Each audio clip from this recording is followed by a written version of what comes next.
Content warning. This video is not made for kids. It contains fictional depictions of mental illness, fictional violence, and fictional abuse. The fictional characters in this story are heavily afflicted by the things that I have spelled out to you, and some of the inner monologue seems to suggest that they should be getting hurt like this, but that is absolutely not the case. Me portraying this abuse or mental illness is meant to show the audience how the illness or abuse feels inside of the mind of the afflicted person, so they can sympathize and maybe stop themselves from following a similar pattern in the future. Be careful if you're easily triggered. You're most likely about to enter the mind of someone who is heavily afflicted by illness and abuse. Viewer discretion is advised. The calendar behind the desk marked today as July 14th. Gregory didn't need to know the time of the year to know that it was too early in the season to be wearing a jacket like this. He could feel literal rivers of sweat leaking down from his armpit and soaking his ribs, his hair sticking to the back of his neck in wet clumps.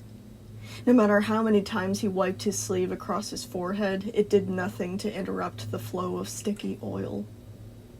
His mother was the same, though she was trying to pretend like it didn't bother her. Her jacket was meant to be orange, but over time that color had deteriorated into a more brownish shade, a color that almost matched the old straw-colored hoodie that she had forced Gregory to wear. Every seam of the hoodie was itchy and abrasive, every pore in his body begging for him to tear it off so he could cool down. But his mother had been very clear as to what she might do to him if he tried to escape the suffocating jacket. For what must have been the millionth time, his mother reached over to his arm and slid the sleeve forward so it covered up the bite mark that she had given him earlier, her similarly bitten hand hiding back inside of her jacket's pocket immediately after. The air conditioning of the waiting room was doing its best to protect them from the summer's heat, but it couldn't do much when they were covered up so much like this. This place somewhat resembled the hospital, but was made of things more suited for an office. To the right of the leather seats they were seated on, there was a small cubicle with appliances meant for a kitchen, a microwave, a mini freezer, a sink, and many cabinets. The balcony beyond the glass doors they had entered through showed many different floors of this office building, the elevator visible as it lifted and lowered people to their designated spots. Every once in a while, an important-looking person would pass by with a stack of papers held to their chest, but besides that, the building was strangely quiet. In fact, it was kind of serene, much like the scribbled abstract art displayed around the lobby, a visceral contrast to what was going on in Gregory's mind. His head was still throbbing from where it had hit the porch stairs, the same discomfort dished out to other deep tissues and muscles that he hadn't even known existed before now. The black eye from his first interview had faded by now, but due to the tussle with his drunken mother, dozens of other tiny injuries had taken its place. His mother had done her best to cover it up with makeup, but cuts and swelling could not be concealed by simple powder or cream. "Stop that!" Her demand made him freeze in place. He had been reaching up to feel his right ear, the fleshy remains stinging as he felt her eyes trained on him. She smacked his hand back down onto his lap, keeping her fingers firmly over his wrist. His heart pounded louder inside of his chest, forcing his lungs to work overtime. He wanted to fidget and rub at the bruises she had left on him, but he felt like he was sitting in an electric chair. His mother's eyes were not leaving him alone, tracking his every movement, every single little breath that he took, monitoring and judging everything that he did. He could still hear her orders ringing through his head, the orders that she had made him recite again and again while she was trying to conceal his bruises. "Do not talk about me. Do not talk about our house. Do not talk about your behavior. If you let it slip that you've been bad, the therapist will call the cops and have you arrested. You don't want that, right? Then only talk about the stuff in Fazbear's Mall. Nothing else." His eyes flicked to the ornate clock on the wall. 5:25. 5 more minutes. He felt like he was being held at gunpoint. Every instinct was begging for him to run out the door, to just keep running and never look back until he found Freddy. He never wanted to see his mother again. He never wanted to see his empty room again. A feeling of claustrophobia began to compress inwards on him, despite the swirling abstract art lining the walls. He had to get the therapist's attention. But if he didn't manage to do that, what was his mother gonna do once they got back home? She was hungover right now, which only added to the danger of being left alone around her. What if she locked him in the car's trunk again? What if she took all of his food away? What if she started hitting him even more, buying even more drinks and getting more drunk and yelling at him, blaming him, punishing him for being born? He wanted out. He wanted out right now. She was still watching him, the tightness in her jaw and the wrinkles in her brow making her scathing hatred clear. What was he gonna do? After this therapy session, she would have the opportunity to do whatever she wanted with him. His attention jerked upwards as he heard echoing footsteps. It was from outside the glass doors, two ladies with casual attire turning the corner and making their way across the balcony towards the elevator. They were talking to each other about something, but it was unheard from so far away. "Help!" He started to scream in his thoughts. "Help! Help! Get me out of here!"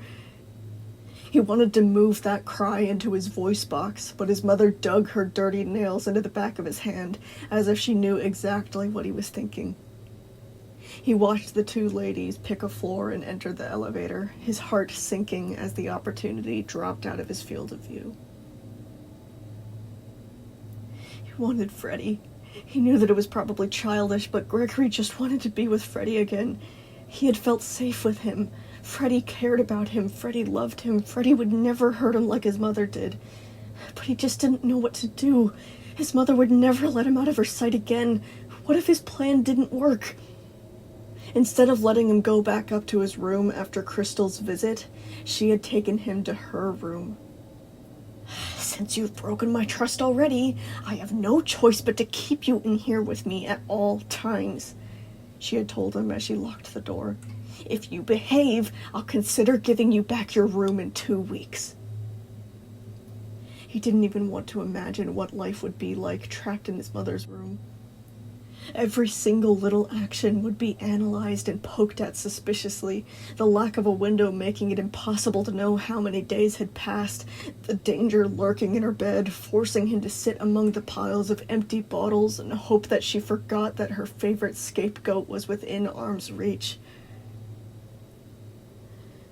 Gregory remembered what he had seen on the news when the animatronics spoke out about their cruel boss. So many people had listened. So many people had cared. So many adults had cared. Gregory wasn't sure if anybody would care that much about him, too. But he knew that, whatever solutions the outside world had to offer him, it would not be as bad as the hell his mother was going to put him through if he stayed even a minute longer in that house. The click of an opening door jostled him out of his trance. "Have a good rest of your day. Thank you." This time, the footsteps were coming from the carpeted hallway that his waiting room fed into. Two strangers stepped out, both sharing the same wild red hair that marked them as father and daughter. Gregory was actually a little alarmed to see that the daughter looked several years younger than him, and yet was just leaving a therapy session much like the one Gregory was about to attend. "Come on, Sophie, let's go," the father said, ushering his daughter out the door with a quick wave to Gregory and his mother. "Help, help," he thought again. "Help me, please. She's going to..." The glass door sealed shut before he could work up the courage to open his mouth. His chest deflated again, the desperation rising. What was he gonna do? What was he gonna do? He didn't want to go back to that house after the session was over. What if he never got a chance to walk out of it again? "Oh, good evening." Gregory was startled by the new voice, his whole body jumping like he had been hit with a blow dart. He ripped his gaze from the glass door to the third person that had emerged from the hallway. It was a tall, dark woman wrapped up in a cardigan as blue as an open, free sky, a color that, for a reason he didn't quite connect, reminded him of safety. The dreadlocks that hung freely from the bun on the back of her head were tipped with pretty wooden beads, clacking and clicking with every tiny movement she made, like the song of a wind chime.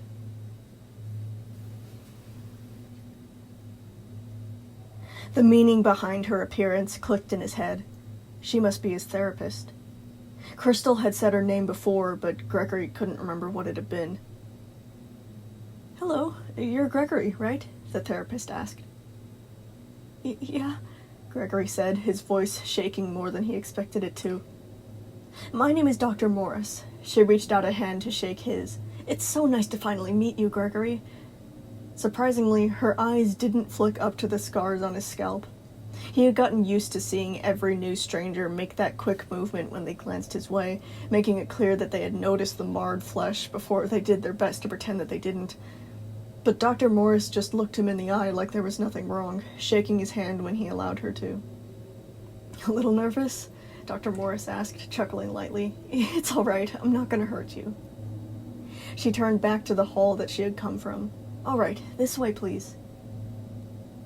He could feel the leathery cushion peeling away from his skin as he got up, a droplet of sweat tracing its way down his spine. He pulled the neckline of his jacket, but it didn't do much to release the buildup of heat. When Dr. Morris's back was turned, his mother smacked at his hands, forcing him to put them back down at his side.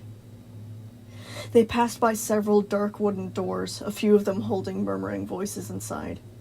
Once Dr. Morris reached the correct one, she clicked the door open and gestured for them to enter, leading them away from prying eyes.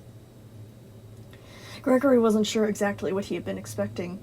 Maybe something like a hospital where everything was bare and white. But the room Dr. Morris had guided them to was actually rather cozy looking. A big window at the far wall showed the orderly lines of the parking lot a few stories below them, sunlight glinting off each snoozing car. They were all so far away, they almost looked like toys. The light lavender wallpaper was covered with random paintings that she must have bought herself. Each one showed a piece of nature to them, a grassy field, a rushing river, a snowy mountain. The black desk against the far corner held a laptop and a stack of folders stuffed with organized papers, several dinosaur-shaped plush toys gathered around like guards.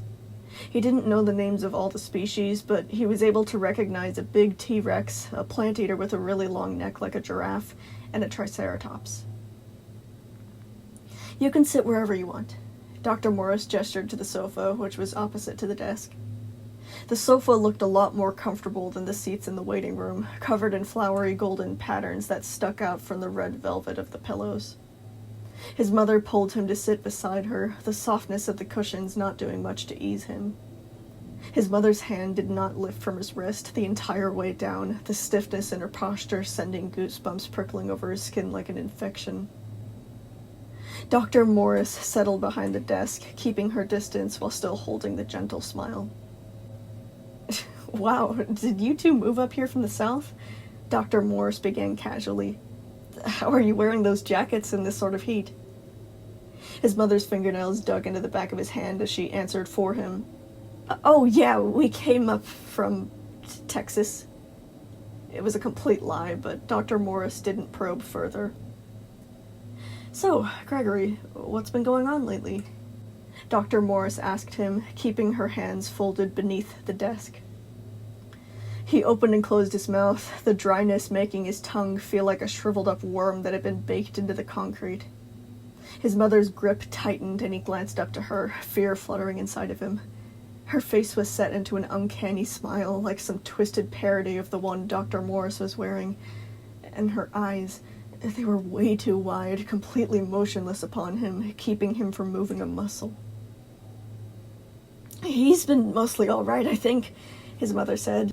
"He's just glad to be out of that mall, you know. He's been doing really great otherwise."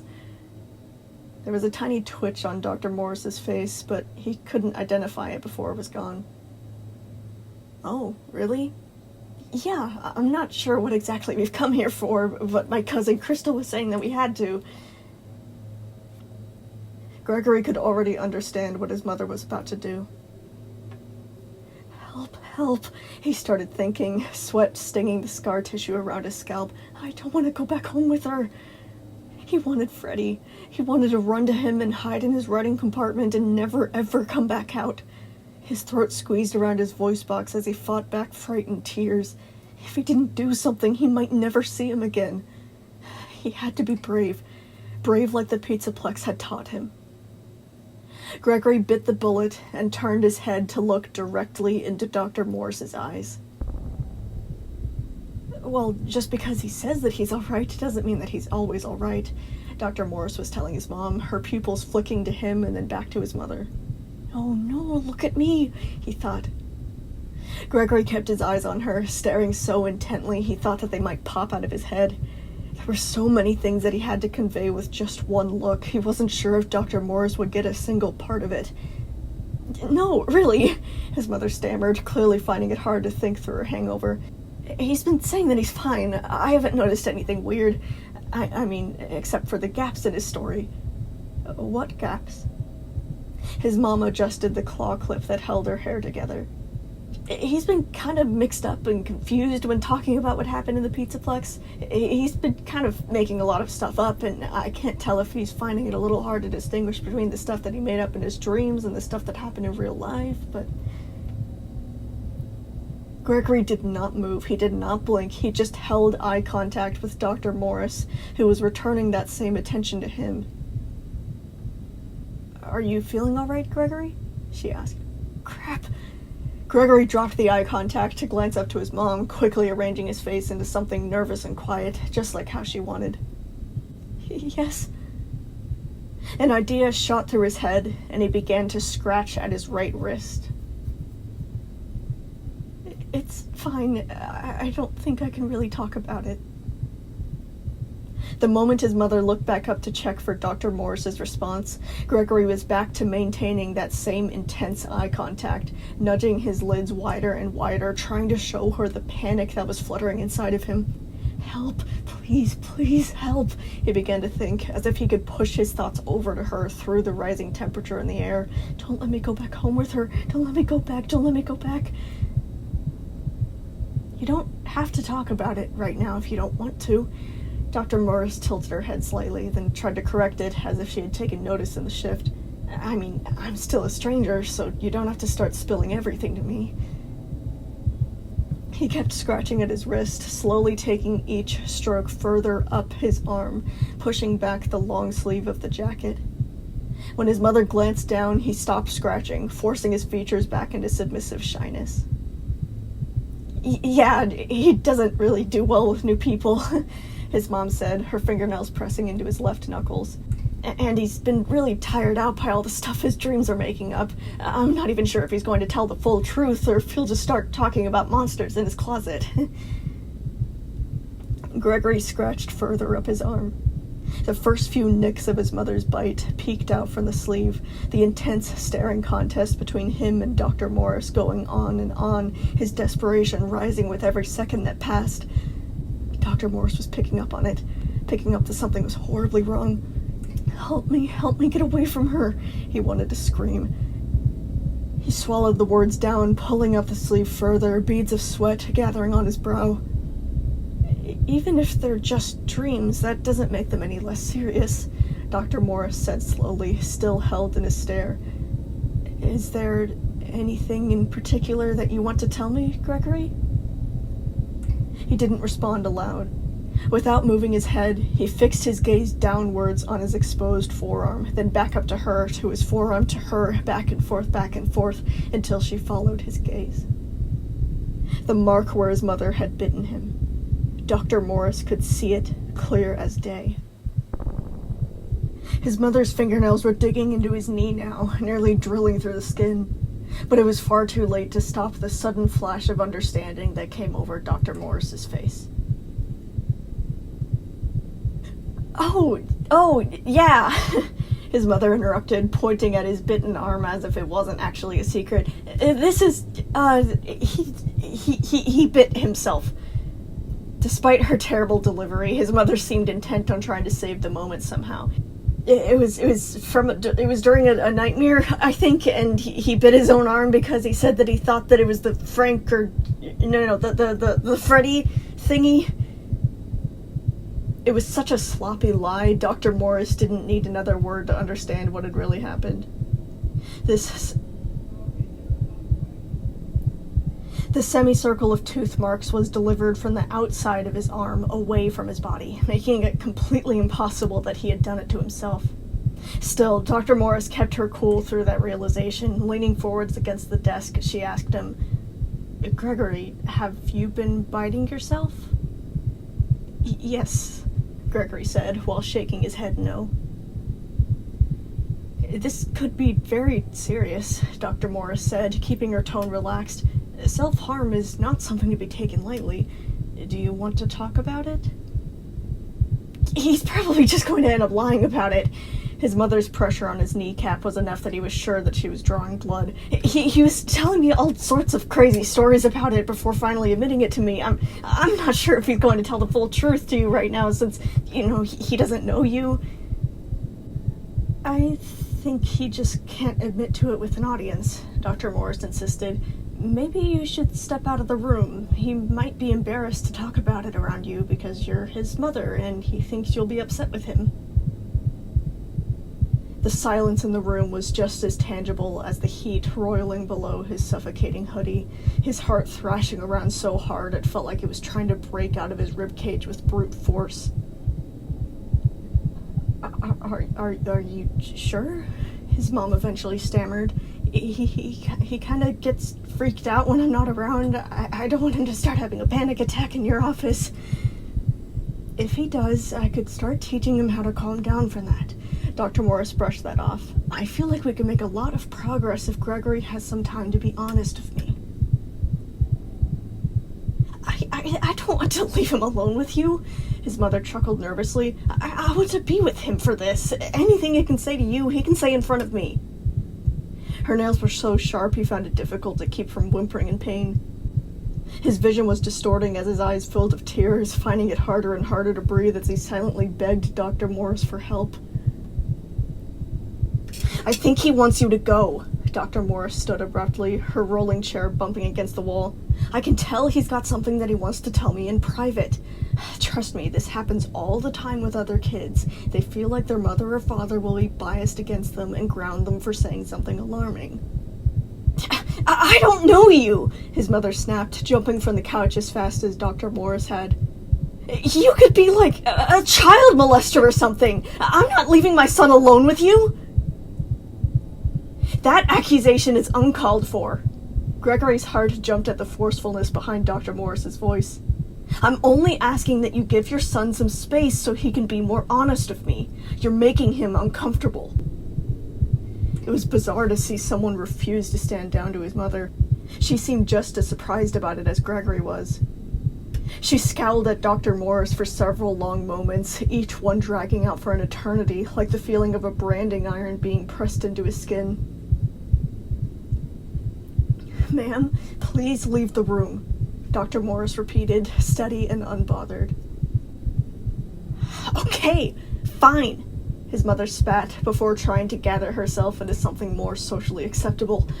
She rounded her glare on Gregory, unspeakable threats lurking just behind her tightened features. As long as he doesn't start telling silly stories again, everything will be fine. She did not take her eyes off of Gregory as she reached for the handle and backed out of the room. Once the door clamped shut, the two thin shadows of her feet stood in place, making it very clear that she was still looming just out of sight, listening in on every word he was about to divulge. The relief was like nothing he had ever felt before, equal to the feeling that he had when he saw the sun rising through the Pizzaplex's exit doors. Gregory's chest loosened in one shuddering sigh, tears flooding their way down his face, his chin, his throat, every part of him shaking so bad he felt like he might fall off the couch. Dr. Morris moved to circle around her desk, but Gregory had already launched towards her, latching onto her leg like she was a life raft in the middle of a hurricane-ravaged sea. Oh, hey, it's all right, Gregory. Dr. Morris seemed a little surprised, but she didn't push him off. Instead, she kneeled down so she was at eye level with him, keeping her hands off as she examined his hurt arm. Did she do this? Did she bite you?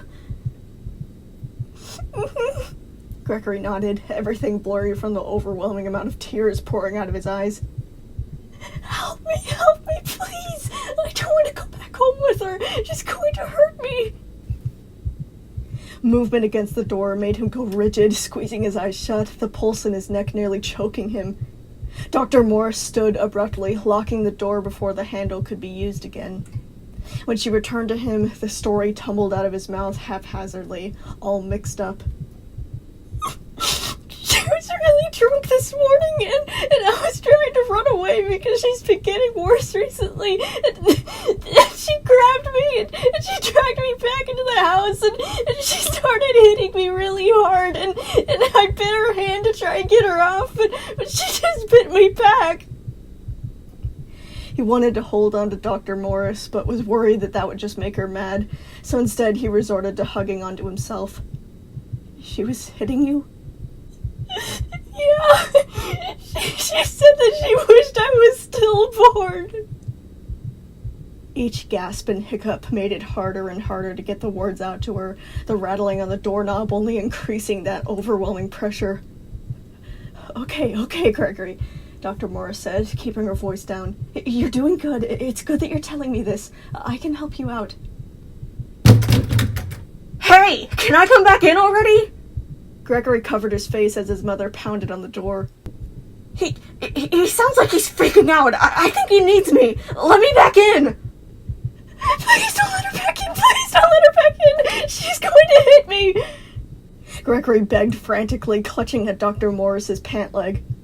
Okay, I won't. You did good, Gregory. You did really good telling me this.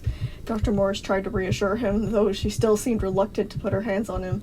You'll be all right, I promise. You don't have to go back home with her. Thank you.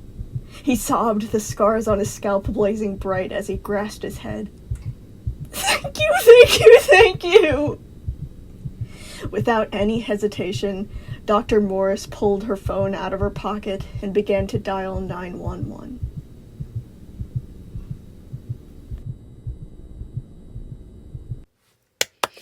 Woo! Finally, something is changing.